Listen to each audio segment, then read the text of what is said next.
చెప్తాను. గవీసపాత్రో నగజార్తిహారీ కుమారతాత శశిఖండమౌళి లంకేశ సంపూజిత పాద పద్మ పాయాదనాది పరమేశ్వరూన. ఆ విష్ణు భక్తుడికి ఎందుకో అనుమానం వచ్చింది. అయ్యా గురువుగారు, మరొక్కసారి మీరు ఏమనుకోకుండా ఈ శ్లోకం చెప్తారా అని అడుగుతాడు గురువుగారిని ఆ విష్ణు భక్తుడు. తప్పకుండా నాయనా అంటూ గురువుగారు మళ్ళా ప్రారంభిస్తారు.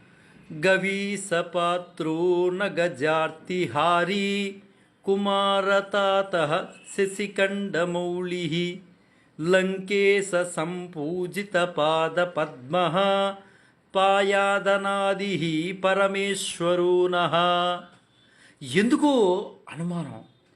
ఇంటికి తీసుకువెళ్ళి అతనికి